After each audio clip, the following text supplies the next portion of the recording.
In 1986, while living in Brazil, I met the Brazilian luthier Seizi Tajima and asked him to make a custom Telecaster for me.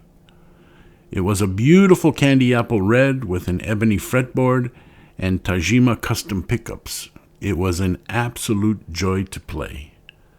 Mr. Seizi Tajima started Tajima Guitars in 1986.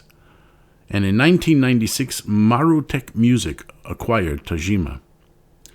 Today, Seizi Tajima has his own company, Seizi Guitars.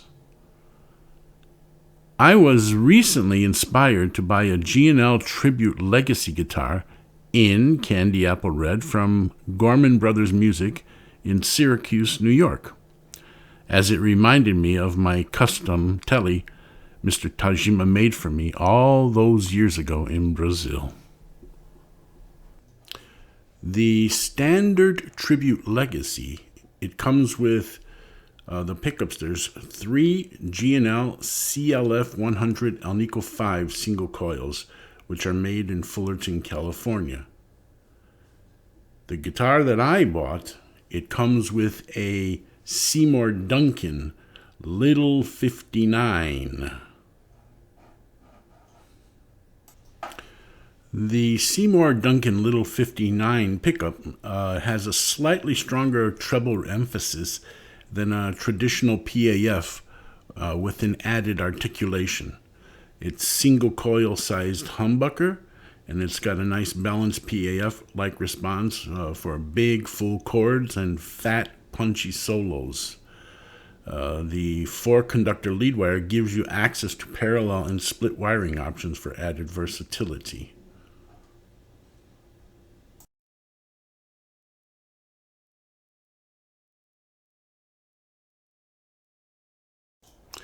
Does the G&L Tribute Legacy sound like a Fender Stratocaster? Well, the answer can be found on the G&L site when you search for their Legacy guitars. And simply stated, it says, the Legacy's vintage spec CLF 100 Alnico 5 pickups have that unmistakable chime and quack reminiscent of the best examples from the late 50s, thanks to the work of G&L's Paul Gagnon.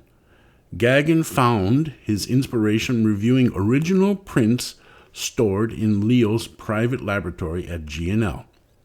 But that was just the start. In the early 80s, Gagnon was an R&D engineer at another company when he was tasked with finding out what was so special about the early bolt-on guitars many players raved about. Gagnon analyzed many examples of what were considered holy grail guitars, spending time out on the shop floor talking to builders still working in the pickup department since the 50s, all on a quest to discover where the real mojo was and wasn't. What he learned from the builders matched his own engineering analysis.